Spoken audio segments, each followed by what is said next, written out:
ونرفع راية واحدة هي راية الإسلام. تعالوا لنتخلى عن كل هذه الحزبيات والجماعات والانتماءات، لنشرف بالانتماء إلى جماعة واحدة هي الجماعة الأم، هي جماعة المسلمين. هذا أنادي به من عشرات السنين، منذ أكثر من 30 عاما وأنا أنادي بهذا، وأشرط بالكسب تثبت ما أقول الآن. أنا لا أقر هذا التشرذم والتنازع والتهارش. قد يحتج عليه البعض ويقول يا شيخ كان في الأنصار والمهاجرون، وكان في أهل الصفة، وكان في أهل بيعة الرضوان، كل هذه المسميات كانت موجودة في عهد النبي عليه الصلاة والسلام. أقول نعم، لا حرج، لا مشاحة في وجودها إذا كان الوجود ليس سبب خلاف، إذا كان خلافه خلاف تنوع، خلافا يثري العمل وليس خلاف تضاد.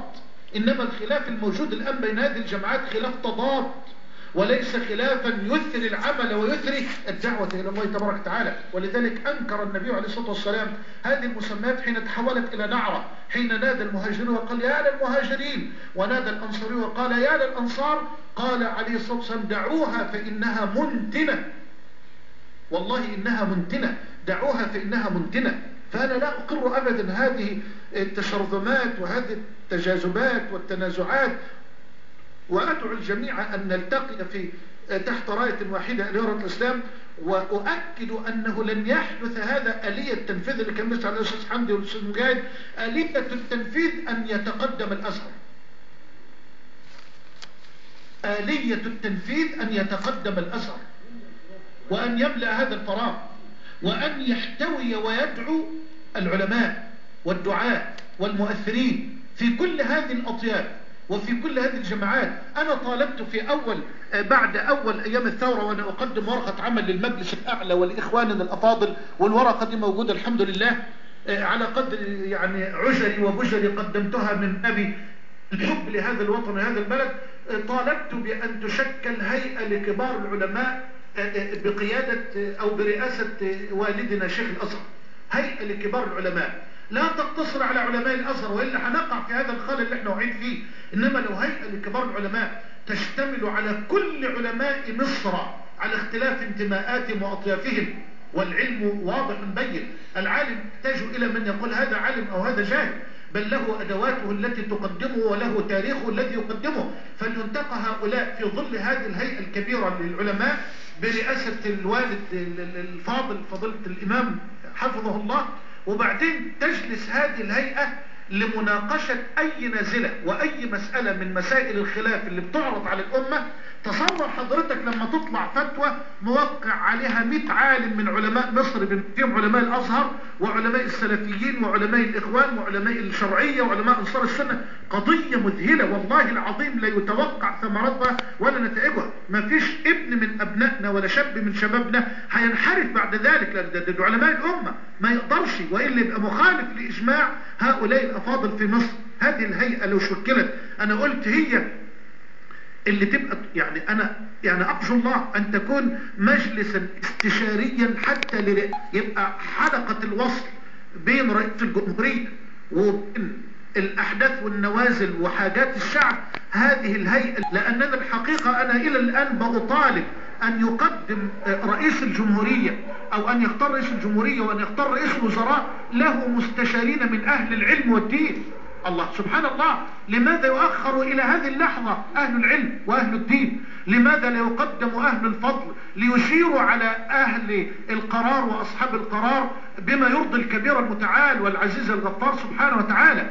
مصر بلد مسلم ولا ينازع في ذلك أحد، ولو حكمت مصر بالإسلام والله العظيم سيشعر الأقباط كما كانوا طيلة سنة ماضية بالأمن والأمان، لأن حمايتهم واجبة على المسلمين بنص قواعد هذا الدين العظيم. ألا تعلم أنه صلى الله عليه وسلم قال من قتل معاهدا لم يرح رائحة الجنة وإن ريحها ليوجد من مسيرة 40 عاما؟ فسيشعر الجميع بالأمن والأمان بشرط أن يكون الإسلام دين الله تبارك وتعالى الذي ارتضاه البشرية هو الذي أو يقدمه للناس أهل العلم وأهل الحكمة وأهل العقل من العلماء الحكماء العقلاء الربانيين الذين تجمع الأمة تقريبا عليهم، سواء يعني كانوا من الأزهر أو من غير المنتسبين إلى الأزهر. عشان بس الأسئلة والساعة. فضل الشيخ، المسيحيون في مصر، نعم، المسيحيون في مصر لديهم تخوفات من الجماعة السلفية بعدما وقفوا أمام مجلس الدولة للمطالبة بفتح ملفات الذين دخلوا الإسلام مثل كاميليا شحاتة وغيرها يعني. هل هناك يعني تقارب من السلفية مع الكنيسة مثلما دعا ذلك الإخوان أو يسعون لذلك بفتح حوار مع الكنيسة؟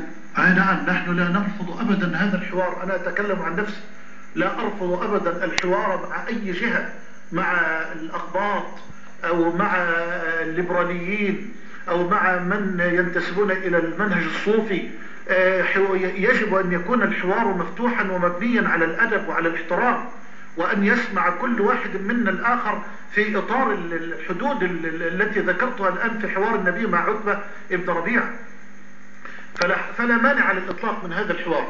ثم أقول السلفيون بفضل الله تبارك وتعالى هم الذين حموا الكنائس في الإسكندرية أيام الثورة منصورة، وفي القاهرة، وكذلك الأقباط. لا يستطيع أحد، وأنا صرحت قلت ليس من الشرع ولا من العقل أن يقال دي بلدنا واللي مش عاجبه اطلع. لا، بل قلت الإسلام يمنعنا ومصر تجمعنا. مصر ملك للأقباط وملك للمسلمين. مصر ليست ملكا للمسلمين دون الأقباط، هذا خلل وظلم لا نقبله ولا يقبله أي مسلم على وجه الأرض. فليبقى الحوار بيننا بين جميع أطياف هذا المجتمع المصري حوارا مهذبا مؤدبا بلا اتهامات وبلا سوء ظن بالآخرين. لماذا أنطلق في حواري معك من منطلق سوء الظن؟ لماذا أتهم نيتك؟ ولماذا تسيء الظن بي وتتهم نيتي؟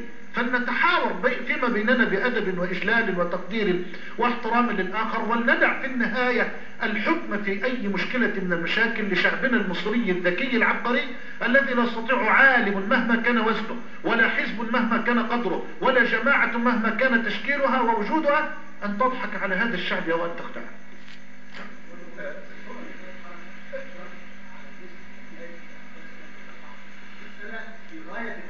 يعني انا ما اجيش استنى يومين او ثلاثة وبعدين ارد اقول والله السلفيين ما لهمش دعوه ولا لهم علاقه بالحكايه اللي حصلت، او الصلبان اللي بتتكسر، او النار اللي بتترمي على المحجبات، او انا طالبه مسيحيه هي قالت لبنتي في المدرسه بكره خلي بالك ما تجيش عامله شعرك عشان في كذا. طالبه مسيحيه هي اللي بتقول لها، بتسالني قلت لها يا بنتي انا ما اعرفش، دخلت على النت فعلا لقيت الرساله.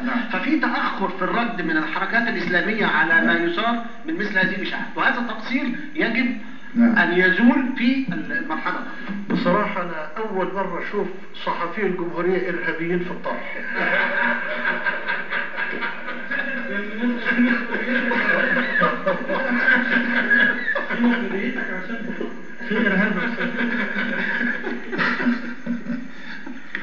على أي حال أنا متفق مع حضرتك يا أستاذ مجاهد إنه فعلا في تأخير، والسبب أنا ذكرته إن ما فيش تنظيم، فيش كيان منظم للعمل السلفي. لا استكفي من أن أعلن هذا. يعني إخوان جماعة الإخوان بأسلوب واضح ومنظم وراقي وفاهمين بالواقع والفقه المرحلة، أحكي هذا لا أنكره، بل قلت يعني ربما يعني يكونون إذا لم يوجد الآن من يتقدم ربما يقدمون لأنهم أجدر من الناحية التنظيمية إلى غير ذلك. فالعمل السلفي قد يتأخر مع الاتهامات التي تكال إليه الآن في الليل والنهار، لأنه لا يوجد له منبر واحد ولا يوجد له كيان منظم واحد. لكن أما أنا شخصيا حقيقة لا أتوانى ولا أتأخر بفضل الله. يعني ما من قضية من القضايا ولا جزئية من الجزئيات لو تابعت ستجدني بفضل الله على شاشة الرحمة أو غيرها في نفس اليوم أواكب الحدث بما أستطيع أن أبذله وأن أقدمه موضحا للحقيقة وللصورة. فضيلة الشيخ، أنا أكثر من يعني رسالة أنك على موعد وأننا تأخرنا، ولكن الحقيقة في أكتر من شخص من زميل يريد السؤال، فحتى لو نسأل واحنا ماشيين علشان فضيلة هو بس أنا بس يعني في نهاية اللقاء لا يسعنا إلا أن نتقدم بجزيل الشكر وعظيم الامتنان لفضيلة الأستاذ الشيخ محمد حسان، شاكرين له تفضله، وعلى وعد بأن يكرر الدعوة للقاء كبير، لأن كل زملائنا في المؤسسة عاوزين يكونوا في جلسة معك، فإن شاء الله على وعد. واحنا نشكرك جزيلا وجزاك الله عنا كل خير. ربنا يبارك فيك.